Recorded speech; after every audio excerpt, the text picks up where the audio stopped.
Es para mí, es para mí un gran placer anunciar al ponente de hoy, que es el doctor Rodrigo Medellín.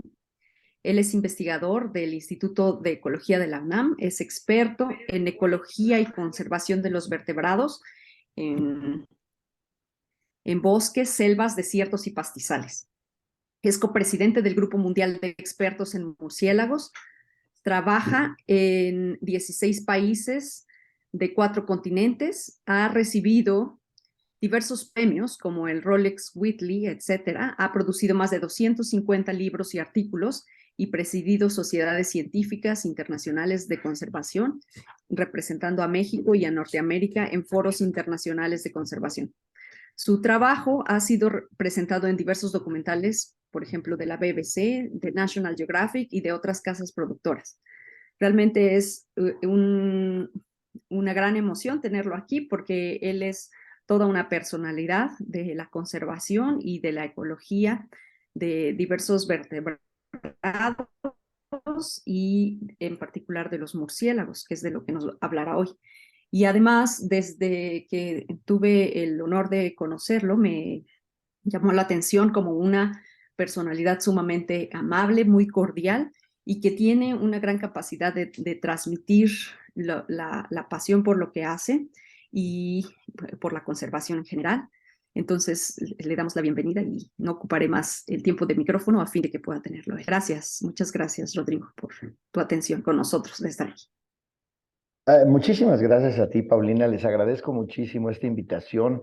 A mí me parece absolutamente crucial para que podamos resolver de mejor manera los problemas de México y del mundo, que tendamos estos puentes a través de las diferentes disciplinas que tienen que ver con lo que se ha llamado una salud. Y claro, la conexión entre médicos y biólogos no es ni de lejos lo suficientemente fuerte como para que realmente tengamos esa posibilidad de ayudar a resolver los problemas. Entonces me da muchísimo gusto, Paulina, que me hayan invitado. Con muchísimo gusto voy a platicar de este tema, pero también quiero aclarar que espero que no pare aquí, que nada más una charla y ya, ahí nos vemos, adiós. No, vamos a tratar de buscar nuevas maneras de colaborar con ustedes, de ver cómo podemos apoyarnos unos a los otros en este camino en el que todos estamos buscando la salud de todos, la salud de los ecosistemas, la salud de las plantas, la salud de los animales y la salud de los seres humanos, que a fin de cuentas somos otro tipo de animal. Entonces, bueno, con este preámbulo quiero empezar por compartir mi pantalla eh, y vamos a dar inicio a la charla que he llamado Murciélagos y enfermedades infecciosas emergentes. El león no es como lo pintan. Van a ver ustedes que a lo largo de esta charla va a haber una serie de elementos que espero encuentren novedosos, que espero vean que posiblemente pueden incorporarlos ustedes a sus propios discursos, y quedo desde luego con muchísimo interés de seguir intentando cruzar trabajos, cruzar caminos con ustedes, ¿no? Bueno, veamos. Para empezar, una muy breve introducción a los murciélagos. No tienen nada que ver con los ratones, tienen más de 65 millones de años de haberse separado del tronco común al cual pertenecen los carnívoros, los ungulados, es decir, las vacas, los antílopes, etcétera, y algunos otros animales como los cetartiodáctilos, o sea, hasta las ballenas están más cercanamente relacionadas con los murciélagos que los ratones. Y además son el segundo grupo más diverso de mamíferos. Existen más de 1.400 especies de murciélagos en el mundo y México tiene 140. Solamente hay 5 países en el mundo que tienen más especies de murciélagos. Existen todos los gremios tróficos posibles, ahorita vamos a hablar de esto, y hay una enorme diversificación morfológica. Son cruciales en los servicios ecosistémicos que proporcionan por el control de plagas, por la polinización, por la dispersión de semillas y muchos otros. En esta viñeta ustedes pueden ver solamente 12 de las más de las 140 especies de murciélagos que tiene México. Y ahí ustedes pueden ver especies que tienen unos rostros enormes, unos rostros muy cortos, unas orejas grandísimas, unas orejas chiquitas, ojos enormes, ojos chiquitos, y todo eso se refleja en la historia natural de su propia especie. Podemos saber evidentemente que estos rostros largos pues, son murciélagos que se alimentan de néctar y polen de las flores. Y estas orejas grandotas lo que hacen es que nos están indicando que esos murciélagos escuchan a la presa, por ejemplo, a un chapulín, a un saltamontes, estar caminando en la vegetación y ese caminar lo escuchan con esas orejas enormes y se le van encima, ¿no? Entonces, así como eso, hay mil cosas que podemos usar nosotros para ya darnos una idea de qué es lo que comen, ¿no?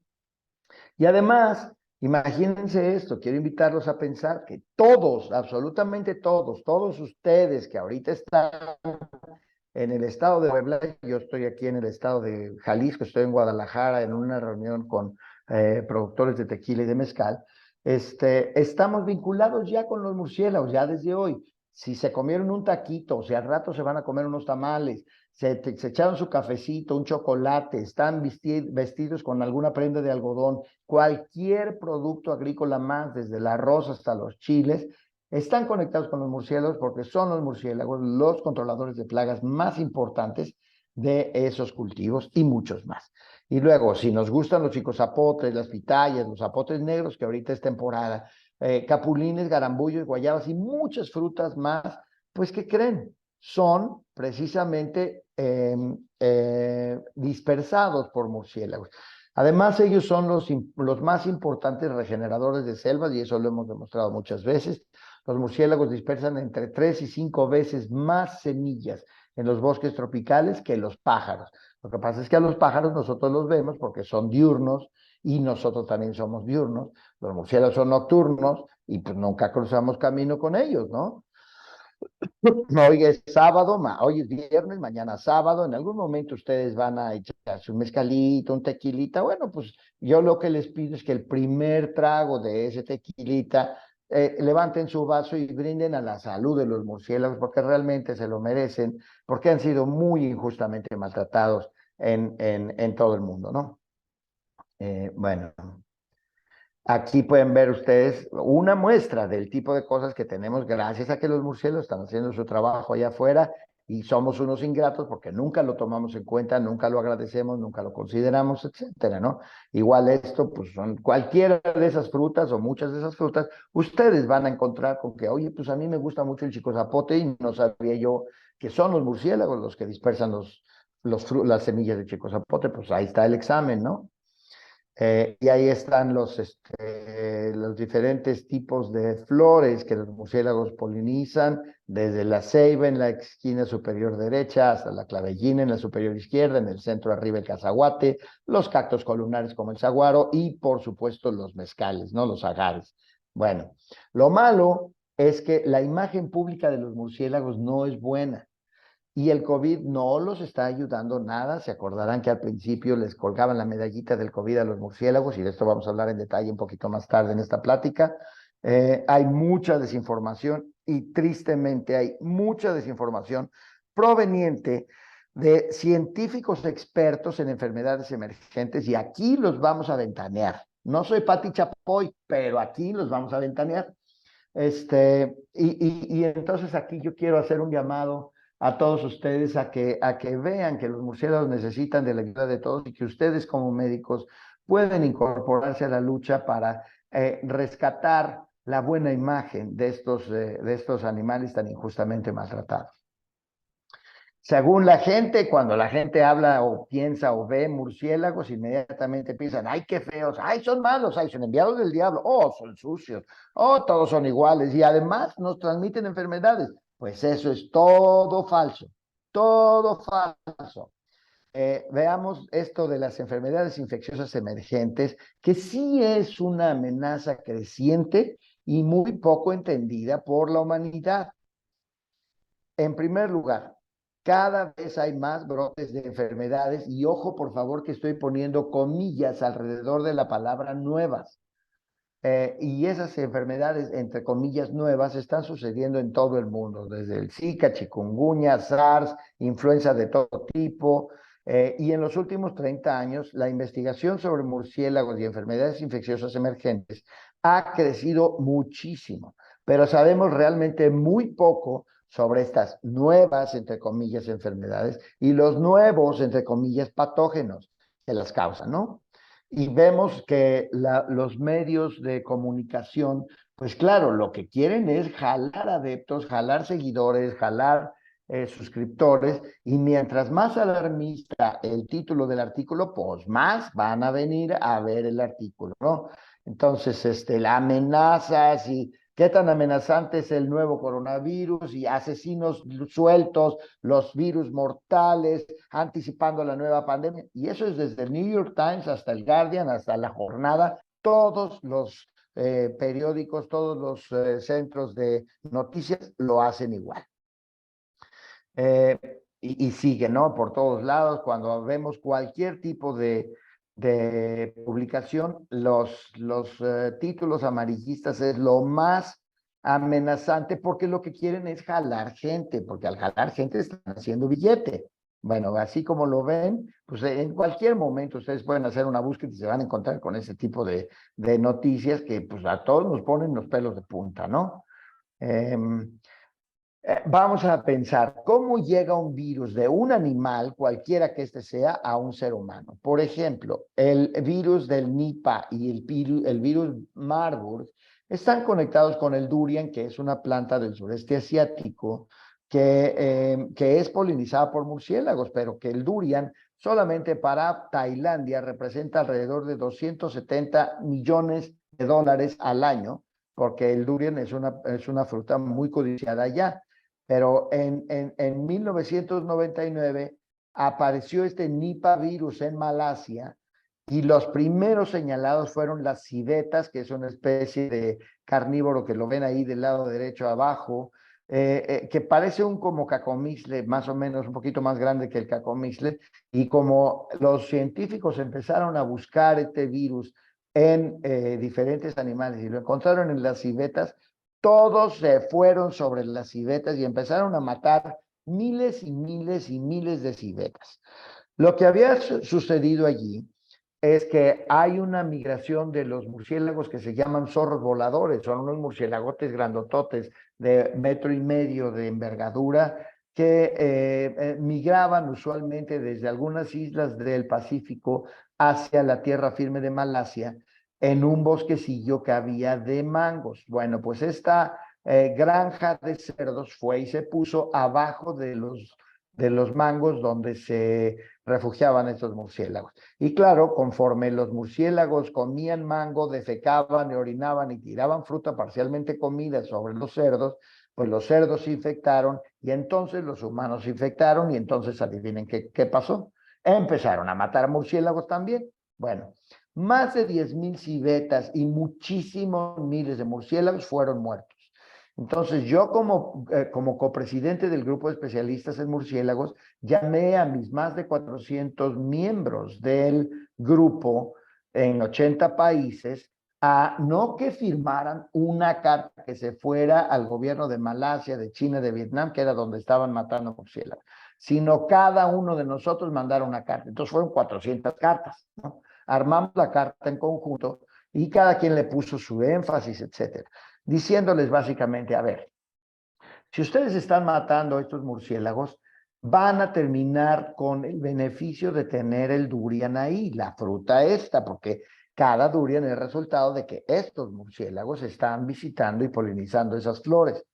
Entonces, cuando ustedes están matando murciélagos de estos, pues están matando la industria del durian, y realmente esa no es la manera de resolver el problema de que el Nipah está ahí. Eventualmente, a las 2 o 3 semanas de que soltamos nosotros esas cartas, se detuvo la matanza de murciélagos, y hoy afortunadamente tenemos buenas poblaciones saludables de murciélagos, buena producción de durian, y ya las personas entendieron que no se pueden ir a meter a las zonas más, más salvajes, más silvestres de Malasia a poner sus granjas de cerdos. Algo parecido, entre paréntesis, les tengo que decir, porque esto les va a tocar a ustedes. Está sucediendo con el Tren Maya. Desde que empezó el Tren Maya hasta ahorita, en los últimos 3 o 4 meses, ha habido 600 casos de leishmaniasis en los trabajadores del Tren Maya, porque están metiendo a los trabajadores a la selva y están siendo expuestos al flebotomo, a la lutzomia, la mosquita esta blanca que transmite la leishmaniasis. Y adivinen, 600 casos de leishmania. Y el tratamiento de leishmania, como ustedes saben, no es fácil, no es barato. Y entonces el gobierno está usando medicamentos tradicionales para tratar la leishmaniasis, está convirtiéndose en una pesadilla. Y aunque el presidente se refiere a mí como pseudoambientalista, pues no hay nadie que pueda negar que el Tren Maya es un desastre, no solamente desde el punto de vista ecológico, sino también social y de salud humana. Bueno, seguimos. Cuando hablamos de una enfermedad, tenemos que aclarar que la enfermedad por sí misma es solamente una pieza del rompecabezas que conforma todo el contexto ecológico y social en el que estamos metidos. La cadena que va desde el patógeno al vector, a la enfermedad, a la población y al brote es bien compleja y muy poco conocida. Para que un patógeno brinque de una especie a otra, debe suceder un proceso muy complejo de evolución, de cambio del patógeno. Y si no tenemos el contexto ecológico completo, no estamos entendiendo correctamente las enfermedades de la vida silvestre. Y cuando intentamos matar murciélagos enfermos, pues estamos tratando los síntomas sin realmente conocer ni resolver los problemas de origen, ¿no? Recordemos, por favor, que las enfermedades son causadas por organismos que están sujetos a procesos ecológicos y que son dependientes de otros organismos exactamente igual que cualquier otro organismo en la Tierra. Aquí llego al tema de por qué le pongo comillas a esto de las nuevas enfermedades. No son nuevas de ninguna manera. Ahí han estado, pero nuestra capacidad de detectarlos diagnósticamente, esas enfermedades, se ha incrementado muchísimo. Ustedes en el estado de Puebla tienen mucha presencia de una enfermedad que se llama tripanosomiasis o mal de Chagas, y que ustedes se acuerdan, probablemente cuando ustedes eran estudiantes, fue cuando empezó realmente la posibilidad de diagnosticar la tripanosomiasis. Pero antes, hace 20, 30, 40 años, la gente se moría de fallo cardíaco, de fallo respiratorio, de fallo de hígado, de fallo de los riñones, y esa era la razón de morirse, cuando realmente lo que pasaba era que tenían leishmaniasis. Eso no, tripanosomiasis. Eso no quiere decir que la tripanosomiasis es una enfermedad nueva. Es que las pruebas diagnósticas del laboratorio hoy son mucho más sensibles y tienen mucha mayor resolución. Además, también hay muchos más recursos disponibles para documentar más patógenos, y aquí viene el enorme pecado de mis colegas que han estado dedicando sus vidas enteras a detectar y documentar más patógenos y espantar al público y espantar a los medios y espantar a las autoridades, y salen en los medios diciendo, ¡ay, vienen otros 20 virus y los virus nos van a matar y denos más dinero para seguir estudiando los virus! Y ese es el riesgo de gritar, ¡ahí viene el lobo! No podemos seguir con esto. Este es un tema que éticamente es muy cuestionable, ¿no? Luego, los humanos nos estamos metiendo cada vez más a las zonas más remotas, más prístinas, más intactas, inexploradas, y eso nos está exponiendo a otros patógenos que no son nuevos, pero que han vivido allí durante miles o millones de años, nada más que nosotros no habíamos entrado en contacto con ellos. Eso no los hace nuevos. Además, también la pérdida de hábitat y de biodiversidad está incrementando la exposición de los humanos a esos patógenos que antes no conocíamos, y por supuesto la seroprevalencia se está yendo para arriba. Finalmente, hay muchas especies exóticas, desde gatos a perros, a ratas, a ratones, palomas, etcétera, que están llevando también enfermedades de la vida silvestre al contacto con los seres humanos, y esas enfermedades, esas especies exóticas invasoras, pues las estamos metiendo nosotros, ¿no? Ustedes han visto seguramente este mapa de ejemplos globales de enfermedades emergentes o reemergentes, desde la enfermedad de Lyme, el virus del oeste del Nilo, la difteria, la fiebre tifoidea, la influenza de montones de tipos diferentes, y esto no va a mejorar, esto va a seguir avanzando porque nos estamos metiendo a las zonas más severamente afectadas y más remotas, ¿no? Estos son los 4 pecados mortales que la comunidad de especialistas en enfermedades infecciosas emergentes continuamente cometen, y quiero aclararles que esto yo lo he dicho en conferencias internacionales de la gente que se dedica a esto, y me da mucha tristeza decirles que cuando yo presento estos 4 puntos, todos los veo y están anotando. Oiga, sí, qué importante, sí, cierto. Ay, qué bárbaro, sí, sí, sí. Ay, qué bárbaro, sí, sí, sí. Y cuando termino mi exposición les digo, entonces hagamos un pacto aquí. Hagamos un pacto de que nunca más van a aplicar estos pecados mortales. Sí, claro, desde luego. Y lo siguen haciendo, y lo siguen haciendo, y lo siguen haciendo.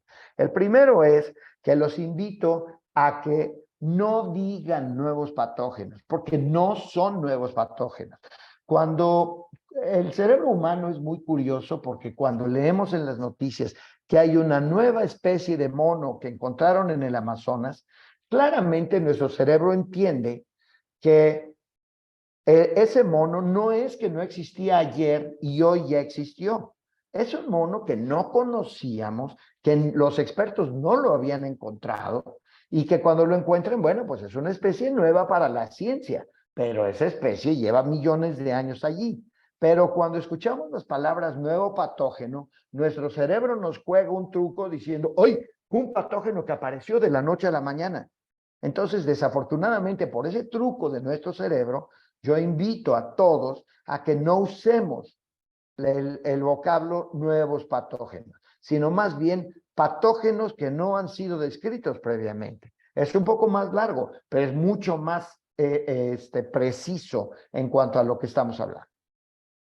Y además también siempre asumen estos 3 puntos. Cuando encuentran un patógeno en algún animal, automáticamente ellos asumen que el individuo del animal del que se trate, en el cual encontraron el patógeno, es un individuo enfermo y además infeccioso.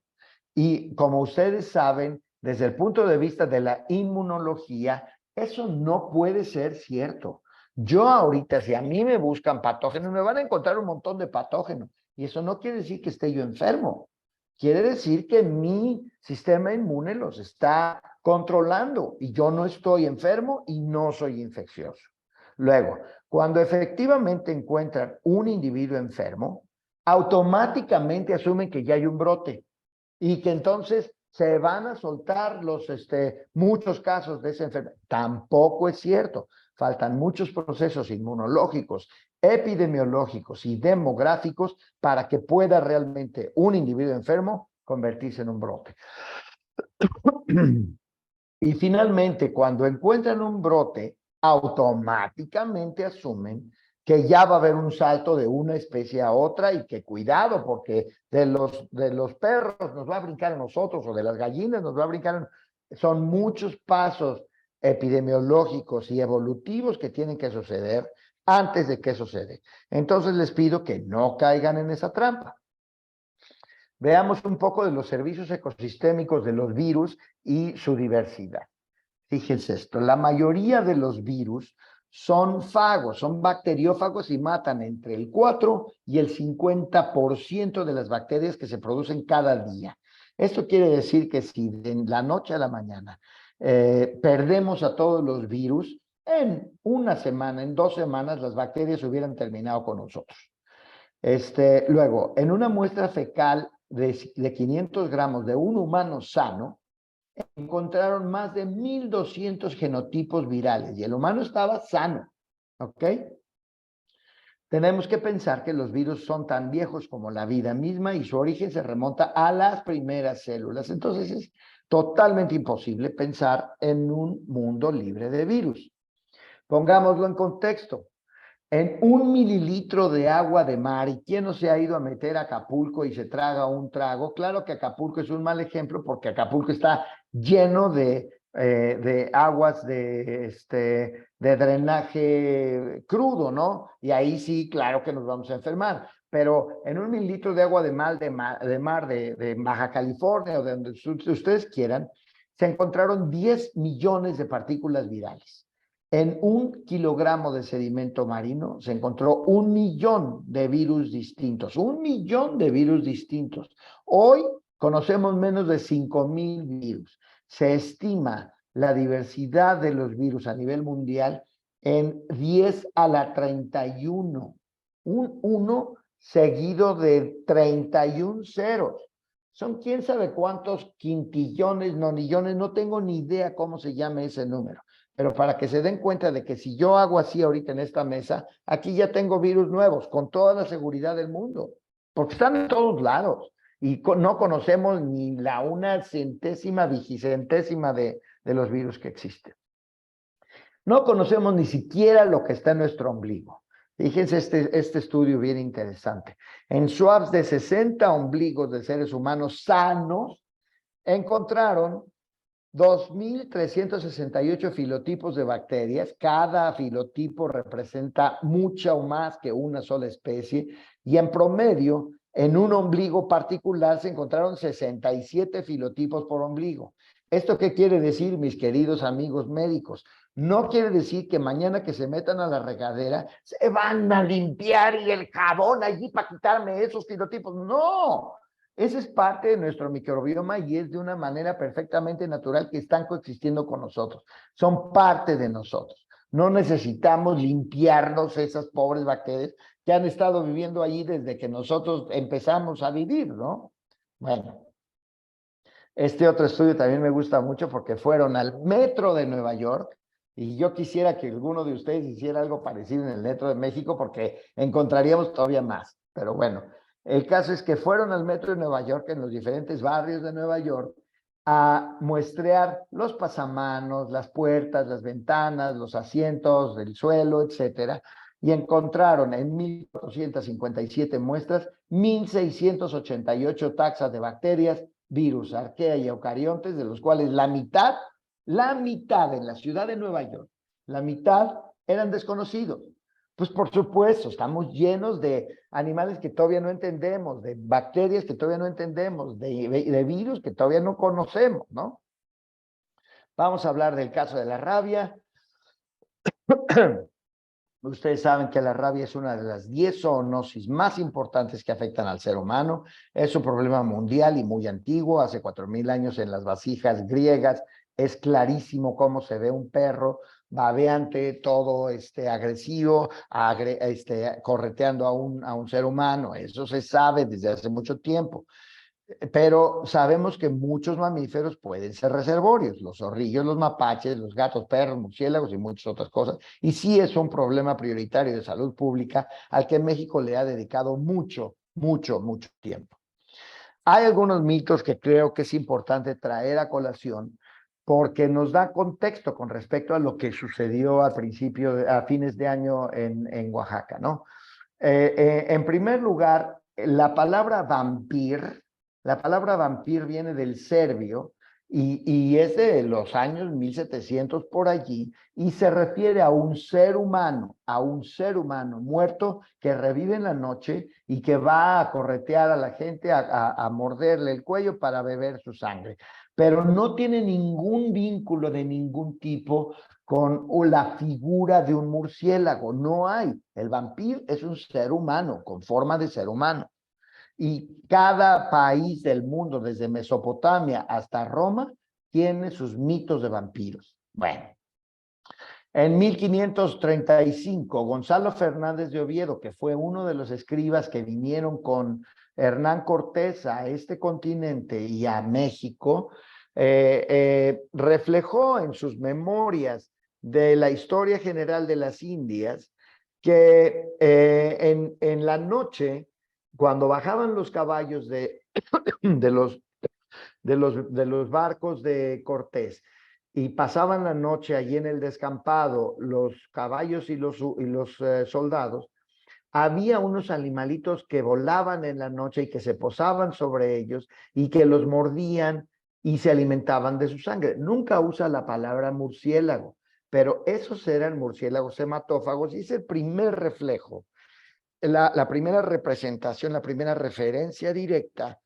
a murciélagos hematófagos. Bueno, luego le damos para adelante 350 años y entonces Bram Stoker, este maravilloso escritor irlandés, está escribiendo su maravillosa novela Drácula. Y Drácula en ese momento es un vampiro, es un ser humano, pero Stoker, que era un aficionado a la historia, necesita que su vampiro viaje grandes distancias rápidamente, se acuerda de esta historia de Gonzalo Fernández de Oviedo y los conecta y dice, pues entonces mi vampiro se va a convertir en murciélago y el murciélago se regresa a ser vampiro cuando ya está con la muchacha y entonces la va a morder. Ese es el momento en que la imagen pública de los murciélagos se viene para abajo de manera estrepitosa. Vean lo que sabíamos sobre la rabia hasta los años 60. En los años 50 y 60 se consideraba que la rabia era endémica a los zorrillos y que un zorrillo que estuviera rabioso podía morder a 10 murciélagos de una cueva, matar a 4 e infectar a 6. Y esos murciélagos infectados entonces dispersaban el virus en la colonia de murciélagos, incluyendo otras especies. Y entonces los vampiros transmitían la rabia al ganado y a los humanos. Bueno, esto otra vez es hasta los años 60 que sabíamos esto. Todo esto que están viendo en la pantalla es completamente falso y se ha demostrado que no es así. Desde los años 90, los virólogos y epidemiólogos empezaron a ver que había muchas diferentes variantes del virus rábico. En el año 2000 se reportaron 9 variantes genéticas del virus rábico reportadas de diferentes especies de murciélagos.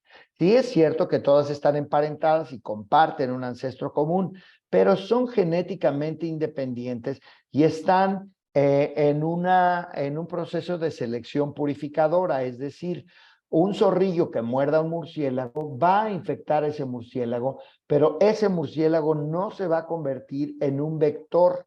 Ese murciélago va a desarrollar la enfermedad y eventualmente va a morir, pero no se va a convertir en un promotor de esa infección hacia otros miembros de su colonia y por supuesto tampoco a otras especies de murciélagos, ¿no? Bueno, aquí ustedes pueden ver los maravillosos resultados que el gobierno mexicano ha logrado desde los años 90 a través de las enormes y muy fuertes campañas de vacunación de perros. Aquí en las columnas pueden ver cuántos millones de perros se han estado vacunando y cómo ha reducido el número de casos humanos en rabia. Y pues vean, ¿no? Es prácticamente 0 casos de rabia humana en años recientes. Igualmente en casos de rabia canina también se ha reducido muchísimo. Y en la última gráfica vemos las especies de vida silvestre que han sido fuentes de casos de rabia humana y las especies los casos de perros que se han convertido en casos de rabia humana. Claro, hace muchos años que no tenemos ya, afortunadamente, casos de rabia humana transmitidos por perros, pero como la rabia vive en mamíferos silvestres, pues todavía tenemos algunos, pero es bajísimo. A nivel mundial, el 99.9% de los casos de rabia humana son causados por perros rabiosos y una fracción mínima es causada por animales silvestres. Ahora, claro, cuando desaparecen los perros rabiosos como el vector, entonces la vida silvestre cobra relevancia, pero igual los números son bajísimos. O sea, en los últimos 20 años ha habido menos de 20 casos de rabia humana en México. Y eso es porque pues estamos realmente enfrentando una situación en la que los perros ya no están y es muy raro, muy raro que un ser humano entre en contacto con un animal silvestre que esté rabioso, como desafortunadamente les pasó a los niños en Oaxaca. Y yo le dije al gobierno del estado de Oaxaca que esto no iba a continuar porque los murciélagos también mueren de rabia y no se va a procesar, no va a seguir avanzando este brote. Afortunadamente, y toco madera, esto está efectivamente sucediendo así porque no ha habido otros casos. Claro que también aplicamos una serie de controles de poblaciones de murciélagos hematófagos en el sitio, ¿no? Ahí ustedes pueden ver en rojo las zonas donde se ha aplicado el control de los murciélagos hematófagos en México. En rojo y en amarillo es la distribución de los murciélagos hematófagos en el país. Por supuesto, ustedes en Puebla tienen muchos murciélagos hematófagos, pero pues ya para 2017 estaba controlado todo esto en toda la zona endémica de murciélago hematófago. Entonces ya tenemos el problema muy bien bajo control. Las campañas nacionales para el control de rabia paralítica bovina en ganado está funcionando muy bien. Yo creo que en el caso de Puebla es el mismo resultado, ¿no? Tuvimos hace unos años un proyecto sobre ecología, dinámica y patogenia de la rabia para volver a aprender la historia de la rabia en México. Recuerden que México tiene 140 especies de murciélagos y solamente 3 de los 140, es más, 3 de los más de 1,400 especies de murciélagos se alimentan de sangre. Y es de esas 3, solamente una, el murciélago hematófago común, que ahí lo ven, el que realmente causa los problemas. Es un animal oportunista que yo tuve la oportunidad de documentar de manera casi incidental el incremento poblacional porque nosotros lo convertimos en un problema. Por ejemplo, en la selva lacandona, a principios de los 80, capturamos más de 3,000 murciélagos de 35 especies, y de esos más de 3,000 murciélagos, 3 fueron vampiros. A finales de los 90 volvimos a hacer el estudio, pero claro, en esos 10 años la ganadería entró como tren. El ganado entró, pero por miles. Y claro, este murciélago, siendo oportunista, pues vio la mesa puesta y dijo, pues ahora es la mía. Entonces sus poblaciones empezaron a crecer y crecer, de manera que de los 3,000 murciélagos capturados en la selva lacandona en los 90, 300 eran murciélagos hematófagos, es decir, 100 veces en 10 años se incrementó la población de murciélagos hematófagos, ¿no? Pero es un problema que nosotros causamos, no ellos.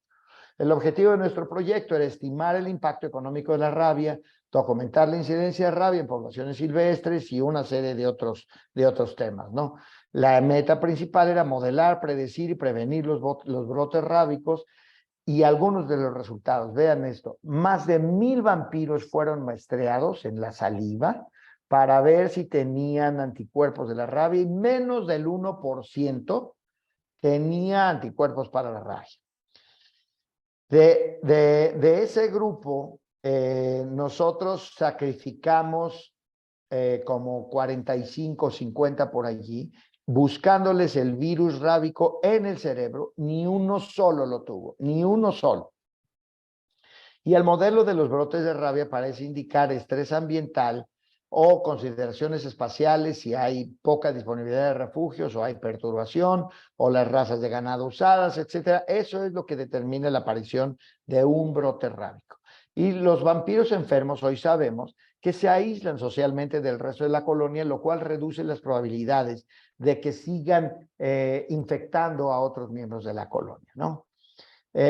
También hicimos la patogenia con un grupo de 22 hematófagos que en cautiverio fueron inoculados después de una cuarentena con el virus rábico para ver cómo se iba dispersando el virus dentro del grupo, dentro del organismo del animal. Y ustedes pueden ver que desde el día 9 el virus ya estaba en el cerebro.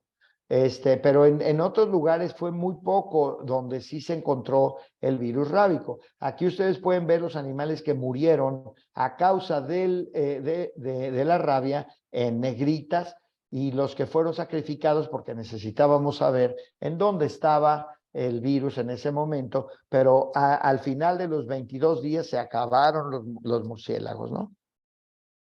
Y de todas maneras, nuestro estudio todavía es preliminar, necesitamos entender mucho más para poder modelar el impacto económico de la rabia, y necesitamos buscar nuevos lisavirus, porque seguramente nuevos, miren, ya cometí el error, no son nuevos lisavirus, son variantes no conocidas de los lisavirus, ¿no? Los modelos conceptuales y específicos necesitamos refinarlos y ponerlos a prueba con más tiempo y más espacio. Ahora vamos a hablar un poco del SARS-CoV-2 y la COVID-19. El SARS-CoV-2, como todos ustedes saben, es el virus que causa esta enfermedad, que nos tuvo metidos en nuestras casas 2-3 años. Los coronavirus son una familia de por lo menos 300 especies, pero se esperan muchas más. Y en su mayoría son inofensivos, solamente 7 causan algún malestar a los humanos, solamente 3 de esos 7 causan daños serios a la salud: el SARS-CoV, el primer SARS, el MERS-CoV, el de los camellos de Medio Oriente, y el SARS-CoV-2. Veamos cómo no hay una conexión demostrada entre los murciélagos y los coronavirus. Hay muchos coronavirus que han evolucionado en murciélagos, eso es cierto, pero no hay ninguna evidencia de que el SARS-CoV-2 haya brincado de un murciélago a un ser humano. El virus RATG13, que es un virus encontrado en un murciélago de herradura del sureste asiático, está compartiendo un 96.6% de su material genético con el SARS-CoV-2.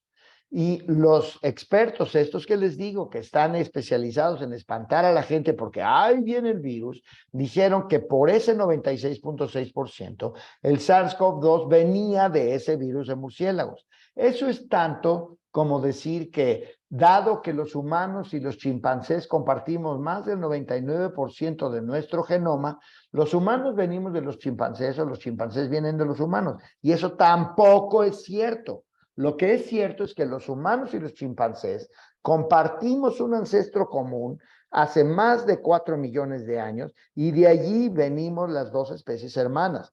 Eso sí es cierto, que el virus de ese murciélago y el SARS-CoV-2 comparten un ancestro común. No sabemos hace cuánto tiempo, pero no es cierto que uno venga del otro, ¿no?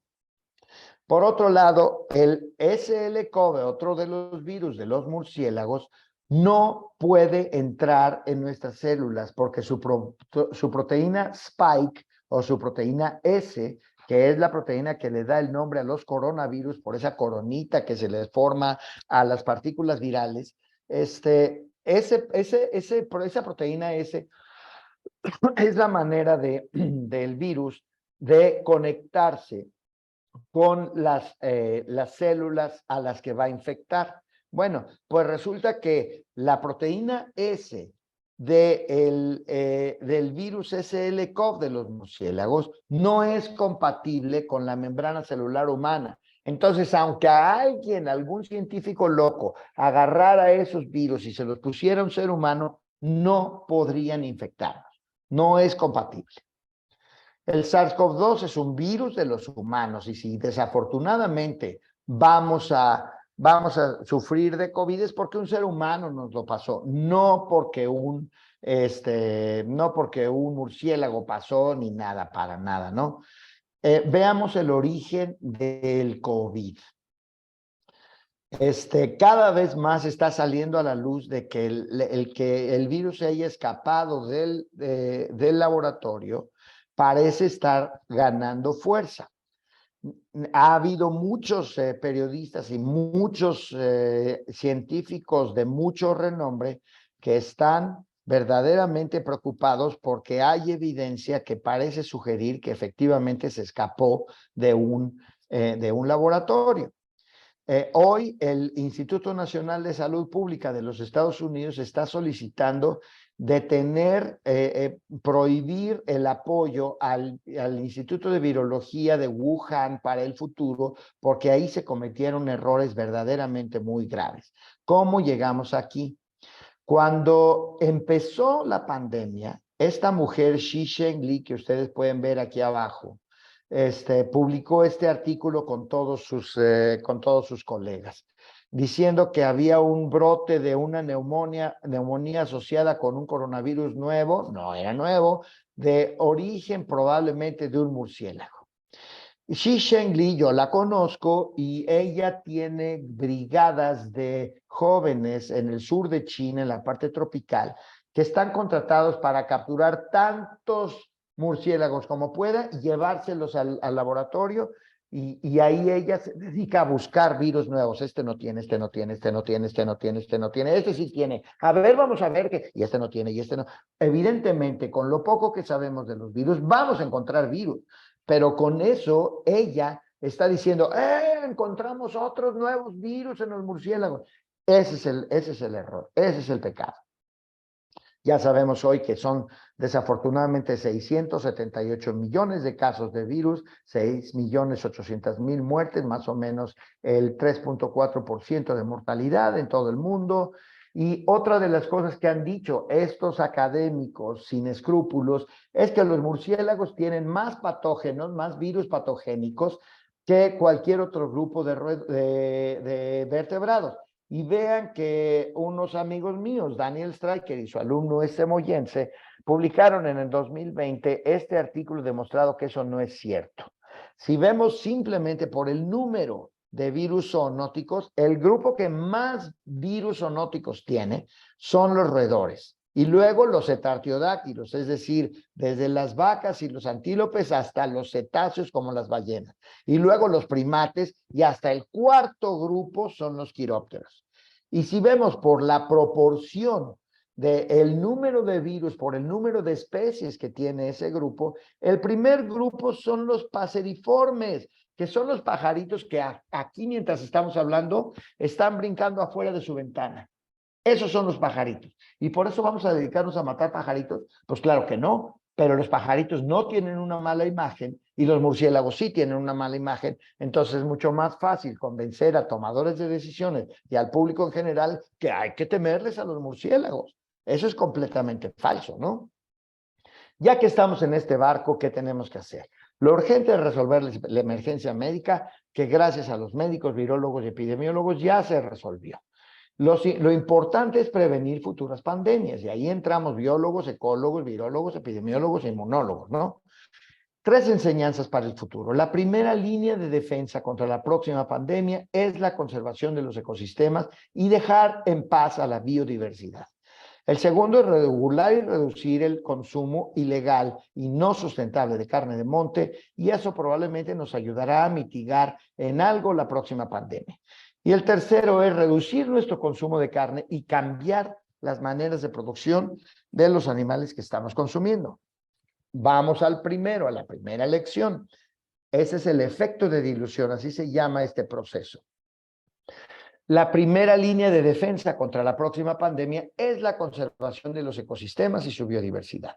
Cuando vemos un ecosistema prístino, intacto, como el de la izquierda, con un montón de plantas y animales, que además están los patógenos allí, los patógenos están diluidos, porque están todas las plantas y todos los animales, y entonces quiere decir que el patógeno no va a poder encontrar suficientes reservorios como para poder causar un brote. Pero luego llegamos los seres humanos y nos comemos a los venados, matamos a los tlacuaches, simplificamos el ecosistema. Sacamos a los animales grandes, sacamos los árboles grandes y dejamos a los animales chicos, que entonces suben su abundancia enormemente, y ese es el campo fértil ideal para que sus patógenos se conviertan en un problema y entonces sí puedan causar un brote importante. En este caso estoy usando la enfermedad de Lyme, que ustedes saben que el vector es este ratoncito de patas blancas cuya orina puede llevar la enfermedad del Lyme, el virus del Lyme, la bacteria esta, ¿no? Y entonces aquí lo que está pasando es que cuando tenemos ecosistemas simplificados, pues entonces estamos más expuestos a enfermedad de Lyme. Esto se ha demostrado en más del 80% de las enfermedades infecciosas emergentes. ¿Qué quiere decir esto? Que mientras más conservados tengamos los ecosistemas, menos brotes de estas enfermedades vamos a tener. Ahorita lo que está pasando en el Tren Maya es precisamente eso. Nos estamos metiendo a simplificar un ecosistema y eso está causando que cada vez más haya brotes de leishmaniasis. Esto me lo voy a brincar. El segundo es el consumo de animales silvestres. Los mercados húmedos, sobre todo en el sureste asiático, ponen animales de diferentes especies en jaulas, unos encima de otros, y entonces ahí están orinando y defecando unos encima de otros. Y esas son prácticas pues, que son ideales para promover que algunos patógenos estén brincando de unas especies a otras. Entonces, no podemos correr el riesgo de esto. Eso tiene que ser reglamentado, regulado y prohibido de todas las maneras posibles, ¿no? Matar animales silvestres no resuelve nada y está destruyendo servicios ecosistémicos fundamentales. Entonces, hay que dejar en paz a los animales. El tercero es que reduzcamos nuestro consumo de carne de animales domésticos y que tenemos que involucrarnos todos, ustedes, nosotros y toda la población en general, en mejorar los protocolos y las políticas para manejar animales y vivir una nueva realidad. Ustedes vean ese gallinero que está allí. Ese es el campo más fértil que se pueden imaginar para la aparición de nuevas influencias aviares, nuevas otra vez. Están las influencias aviares allí, pero ha estado mutando el virus. Ustedes saben que hoy ya tenemos casos de seres humanos que han sido infectados de influenza aviar por medio precisamente de gallinas. Pues digo, si vamos a tener las gallinas en esas condiciones, evidentemente le estamos haciendo el camino fácil al patógeno. Entonces, hoy tenemos estas lecciones aprendidas. En primer lugar, por favor, dejemos en paz a los murciélagos, compartan la información de que los murciélagos no tienen la culpa, basemos nuestras acciones en hechos. Las pandemias se deben a una combinación de degradación de ecosistemas, comercio y consumo ilegal y no sustentable de carne de monte, malas prácticas de producción animal, y todos, ustedes y yo y todos en el mundo tenemos la culpa y todos tenemos algo que hacer. Entonces, por favor, recuerden que necesitamos a los murciélagos. Las acciones de cada uno de nosotros tienen muchísimo peso. No consumamos animales silvestres, reduzcamos nuestro consumo de carne, informémonos respecto al origen, de dónde vienen y cómo fueron producidos los alimentos, desde las manzanas hasta el pollo, desde los chiles hasta el pescado. Hay que involucrarnos en hacer su producción sustentable, respetuosa de los derechos y la salud de los animales, porque en su salud va nuestra salud.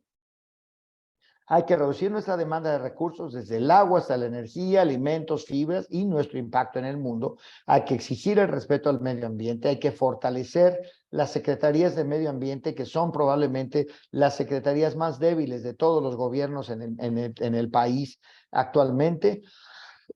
Hay que exigir la protección de los ecosistemas y la biodiversidad y no limitarnos a documentar la desgracia. Si no somos parte de la solución, somos parte del problema. Muchas veces la gente me busca y me dicen, oiga, ahí están molestando unos murciélagos. Bueno, maestro, pues tú haz algo.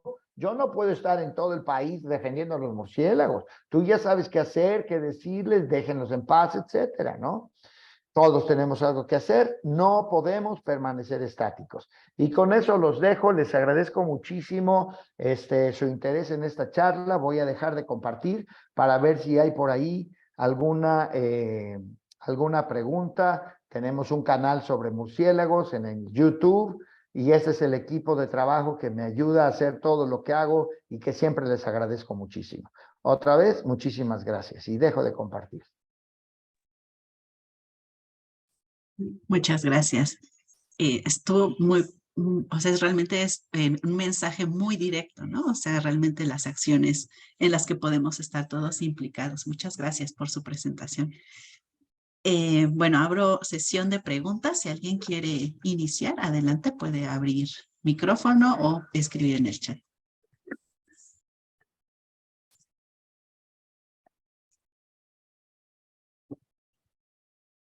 Bueno, mientras alguien decide levantar la manita, yo quería preguntarle un poco acerca de, o sea, están muy bien estas acciones que, o sea, son muy definidas, ¿no? Pero a mí me llama la atención que, bueno, yo soy bióloga de formación, entonces realmente este es un problema de años, ¿no? De no invasión a los ecosistemas, pero realmente siento que nunca ha tenido ese impacto real, ¿no? O sea, yo creo que hasta ahora que realmente se vio un problema hacia, o como dice usted, nuevos virus, es cuando realmente sentimos esa presión y esa necesidad de esos focos de atención. Pero no sé si usted considera que hay algo más que podríamos hacer aparte de estas acciones. Claro, definitivamente. Muchísimas gracias, Patricia, por la pregunta. En primer lugar, el elemento inicial que promueve la creación de nuevas áreas naturales protegidas es la proporción, la provisión de servicios ecosistémicos.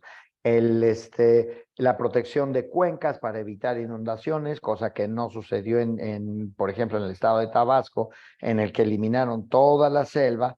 Y claro, cuando eliminas toda la selva, quitas esa alfombra que permite que las lluvias torrenciales caigan y absorban el agua y lo estén soltando de a poquito, y en su lugar pues tumban todo, lo convierten en pastizal y así como cae el agua, pues se va sobre la primera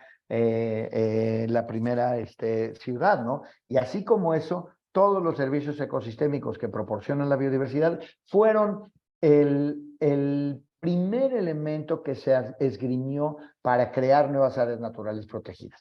Pero luego, con esto de los patógenos, surge este enorme elemento de necesitamos áreas protegidas verdaderamente prístinas si queremos defendernos de las siguientes pandemias, porque vienen más, y eso es absolutamente seguro. Entonces, por un lado, el servicio ecosistémico, y de hecho podríamos decir que el efecto de dilución es otro servicio ecosistémico que tenemos a partir de esas mismas áreas naturales protegidas. Claro, sí, defender directamente esas áreas, definitivamente. Exacto. Muchas gracias.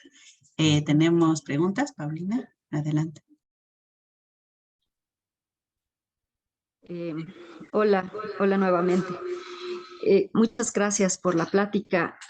Me quedó la duda, entonces, ¿de dónde se infectan de rabia los murciélagos actualmente, ¿no? En estos eventos que ha habido, ¿qué saben ustedes sobre de dónde la podría estar adquiriendo?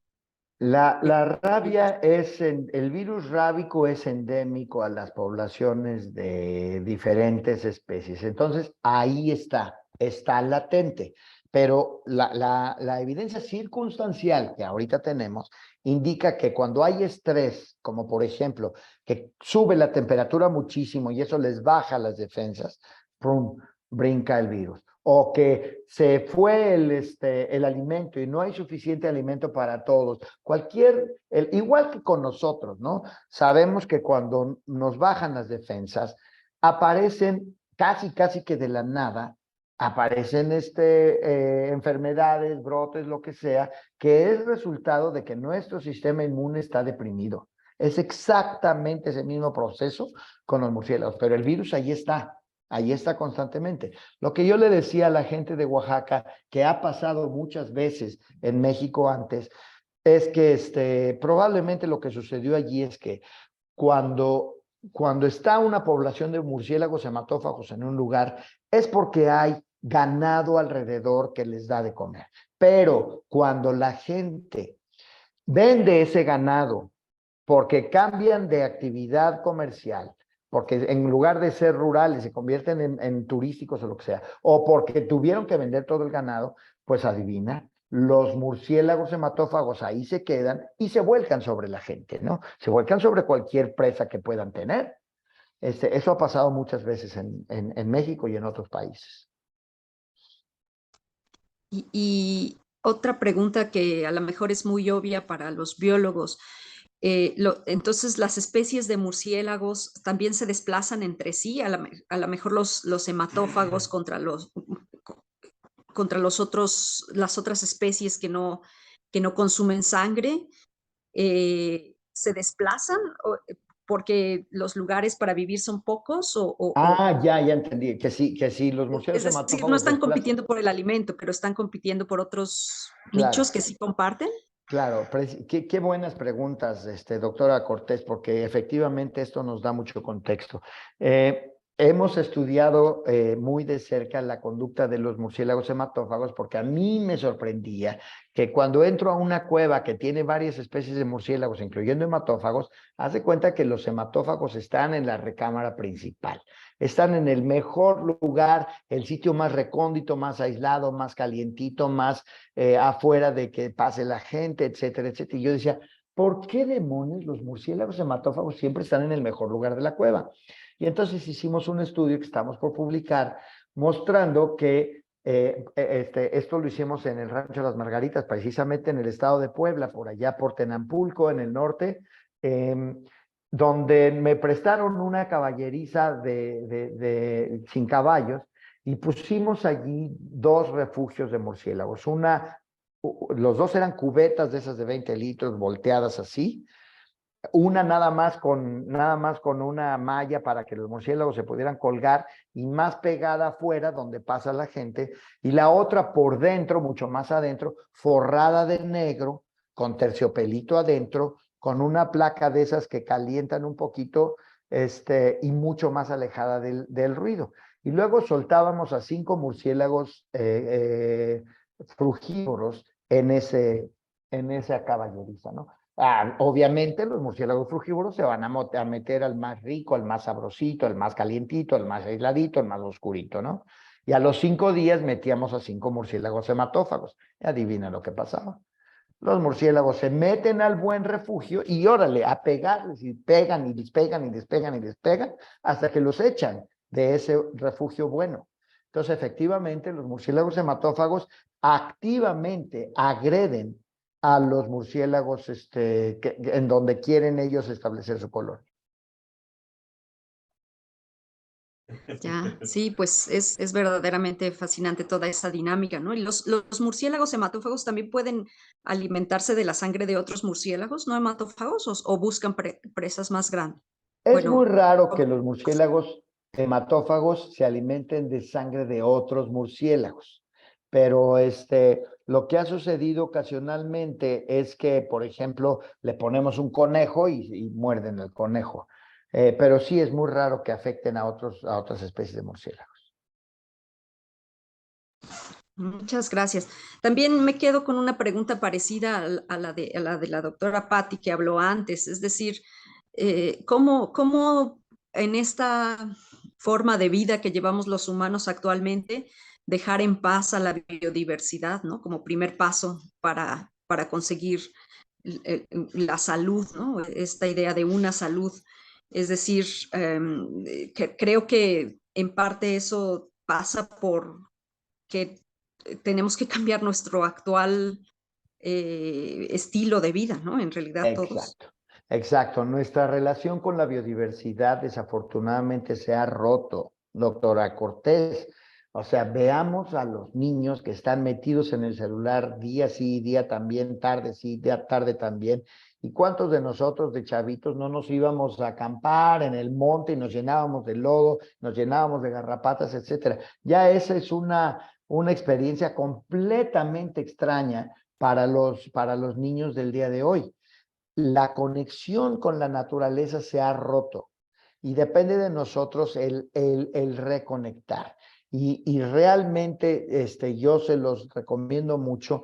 El reconectar con la biodiversidad nos da un gran servicio ecosistémico que es la paz interior y que es la armonía con la naturaleza. Somos, a fin de cuentas, otra especie de animal que no podemos aislarnos de la naturaleza, de la biodiversidad. Nada más que solo queremos el que me gusta, el que no me gusta, no. Las arañas, ay, no, qué cosa tan fea. Los pajaritos ahí sí, eso sí. Oye, pues si estamos parte del ecosistema, somos parte del ecosistema, con todo lo que ello implica. Muchas gracias por la charla y por todos los mensajes directos que nos deja. Con mucho gusto, con mucho gusto. Tenemos preguntas del doctor Gerardo Santos. Adelante, Gerardo.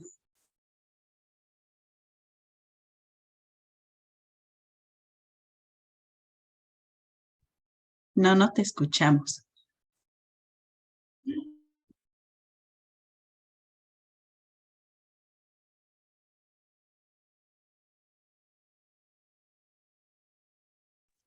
No, no te escuchas, Gerardo. A ver. Bueno, a ver si ya me escucho, creo que ya. Sí, Ahí ya. está. Bueno, muchas gracias, doctor, por la presentación. Mencionaba, y felicidades también. Tiene también una gran capacidad de difundir esta información. Gracias. Y, y sobre todo porque son cosas en las que normalmente no estamos, este tipo de sesiones o seminarios que no estamos expuestos, de especialistas relacionados por ejemplo, animales silvestres y en general viéndolo desde un punto de vista más amplio e integral, ¿no? Como mencionaba al principio sobre una sola salud. Hay algunas cosas en las que yo también tendría mis diferencias y sobre todo algunas cosas.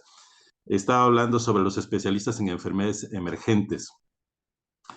No es que yo me considere un especialista en enfermedades emergentes, pero en nuestro trabajo de virología trabajamos con algunos de estos virus, no necesariamente desde el punto de vista ecológico, por supuesto, sino más bien médico o de aplicaciones. Pero creo que tenemos también ahí algunos problemas relacionados con la comunicación general, sobre todo en los medios públicos, ¿no? En los medios masivos. Porque, por ejemplo, como usted mencionaba, que uno de los problemas era que muchos de los especialistas en enfermedades emergentes echaban la culpa, por ejemplo, de la transmisión a los animales, entre ellos los murciélagos u otro tipo de animales. Pero yo creo que más bien, si el especialista en enfermedades emergentes le está echando la culpa de manera tan simple a las cosas, pues no es muy especialista, que digamos, en enfermedades emergentes, ¿no? Correcto. Entonces, yo creo que hay especialistas de diferentes tipos y lo mencionaba, decía como una alusión a este tipo de especialistas y también en algunos otros aspectos como por ejemplo lo de la emergencia del virus, el SARS-CoV-2, ¿no? Sobre que en realidad, de acuerdo con las hipótesis acerca de la emergencia a partir de murciélagos, creo que hay bastantes estudios relacionados con lo que usted menciona sobre, no es que necesariamente haya pasado directamente de un murciélago, en realidad no sabemos ni qué pasó. Obviamente la hipótesis bien mencionada es que es un descendiente de este virus, probablemente que está en el murciélago, en el RATG13, y en realidad no sabemos si pasó a otros animales y nosotros somos realmente los culpables de muchas de estas cosas que pasan, ¿no?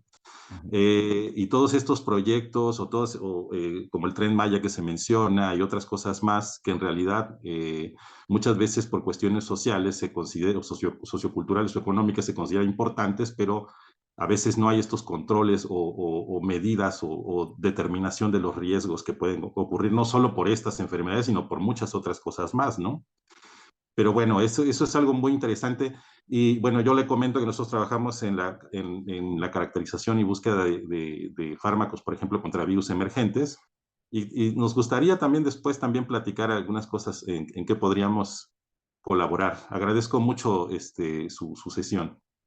Le agradezco muchísimo, doctor Santos, su comentario y eso me abre la puerta para dar un poco más de información y más contexto a mi aseveración de que una teoría que está ganando cada vez más peso es la de que el virus escapó del laboratorio. Yo pertenecía a una organización que hoy se llama EcoHealth Alliance, que ustedes la han visto ahí en las noticias porque pues son los que han estado precisamente con ese tema. Y yo renuncié a esa organización en 2012 porque vi efectivamente que lo único que querían era espantar a la gente y jalar más billete, etcétera. Yo les cuento que nunca estuve en un acuerdo con ninguna de las decisiones de Donald Trump cuando era presidente, excepto con una, que fue cuando Donald Trump mató una beca del National Institute of Health a EcoHealth Alliance de $4 millones, porque Trump decía, no, no, no, eso no sirve para nada, y quitó $4 millones. Y bueno, yo brincaba de felicidad. A la semana siguiente, Peter Daszak, presidente de EcoHealth Alliance, sale en las noticias en National Public Radio y con un desparpajo y con una falta absoluta de ética científica, declara que si pasa un murciélago junto a ti estás expuesto al virus, que si tienes murciélagos viviendo en tu casa estás expuesto al virus, y que si te metes en una cueva estás expuesto al virus. Eso fue una cosa que a mí me puso como loco, ¿no? Pero espérenme, no termina allí. Después a Peter lo llaman a que sea parte de esta task force, de esta misión de la Organización Mundial de la Salud, que va a Wuhan a verificar qué pasó. Antes de subirse al avión, Peter ya estaba hablando con los periodistas diciendo que fueron los murciélagos. Y es claro, no, los murciélagos, son los murciélagos, son los murciélagos. Al final de la misión de la Unión Mundial, de la Organización Mundial de la Salud, el jefe de la misión le dijo a Peter, ya no puedes hacer declaraciones a nombre de esta misión y quedas fuera de la misión, porque estás absolutamente convencido de que fueron los murciélagos y no hay evidencia. Y luego salió el peine. Y el peine es que EcoHealth Alliance le mandó una beca de $3 millones al laboratorio de virología de Wuhan para hacer lo que a mí me parece una de las investigaciones más delicadas y más peligrosas en la historia de la humanidad, que es lo que se llama ganancia de función o gain of function. Lo que hicieron en Wuhan fue agarrar el virus, algún virus X que no sabemos cuál fue, y se pusieron a manipularlo genéticamente para ver cómo podían hacerlo más infeccioso, más resistente, más sobreviviente a diferentes condiciones. Eso a mí me parece peligrosísimo y además pensemos por un momento cuál es la razón de querer hacer investigación de gain of function, ganancia de función, en un virus. No entiendo cuál es la motivación, pero ahí lo vamos a dejar. Ahora, cuando sucedió eso, ustedes se acuerdan que los primeros casos de la neumonía atípica se dieron en diciembre de 2019 en Wuhan. Resultó que en noviembre de 2019 el laboratorio de virología de Wuhan se cambió de edificio. A los 6 días de que se cambian de edificio, 6 académicos del laboratorio de virología de Wuhan caen enfermos con una neumonía atípica y se van al hospital. Bueno, la Organización Mundial de la Salud pidió los expedientes de esos 6 académicos, y el gobierno chino dijo, perdón, pero por la confidencialidad paciente-médico no podemos liberarlos. Y hasta la fecha se están defendiendo de soltar esa información. No hay evidencia directa, pero la evidencia circunstancial realmente muestra que probablemente lo que sucedió es que estaban jugando con fuego. Bueno, creo que ahí es una cuestión también de enfoque, porque, bueno, yo soy virólogo y yo considero que sí son muy importantes los estudios que están relacionados con esto que se llama ganancia de función. Y esto tiene que ver mucho con precisamente prever que ocurran cosas como las que están ocurriendo o han ocurrido. Obviamente, esto genera que o necesita que los grupos de investigación que trabajan en este tipo de cosas, en este tipo de experimentos, deben de tener una responsabilidad muy grande y también tener niveles de seguridad adecuados. Exacto. Es decir, no lo puede hacer cualquiera. Y estos protocolos, estos proyectos en general pasan por comités que tienen que analizar tanto la cuestión económica, científica, de aplicación y también las cosas de bioseguridad, que es algo de lo más importante. Entonces, considero que esto es, a mí y a muchos virólogos nos parece que es algo que es relevante y que debe de hacerse, pero obviamente tiene que hacerse con la responsabilidad adecuada y con los fondos adecuados. Esto no es cualquier cosa y requiere también fondos bastante altos para poder ejecutarlo. Ahora, el hecho de que no, en realidad no hay ninguna evidencia que termine de decir de dónde proviene este virus. Si fue una manipulación de este tipo, aparentemente no hay tampoco evidencia molecular que nos diga que la secuencia que tiene el virus que salió como emergente en Wuhan en 2019 haya sido una modificación genética, es decir, no hay tampoco evidencias moleculares ni de trazamiento. Podría ser incluso, porque también se ha mencionado como una opción, que el virus ya estaba tal cual en un murciélago, por ejemplo, y que hubiera sido llevado al laboratorio aislado, etcétera, y ahí podía haber escapado, también es otra hipótesis, es decir, no de la modificación genética o de ganancia de función, sino era natural, que eso podría tener incluso más sentido, pero tampoco hay una evidencia tal cual. Y hay también otros estudios que hablan sobre la distribución de este virus en días o en semanas anteriores al aparente brote, ¿no? Al aparente primer caso. Entonces son cosas que son muy interesantes a discutir y que tal vez difícilmente podamos encontrar una respuesta correcta y adecuada. Sin embargo, bueno, pues yo creo que tenemos que esperar también mayor información que se pueda obtener de quienes estén en disposición y en deseo de hacerlo, ¿no? Esperemos efectivamente que el gobierno chino termine cooperando, colaborando y dando más información, porque esto realmente pues causó grandes problemas en todo el mundo, ¿no?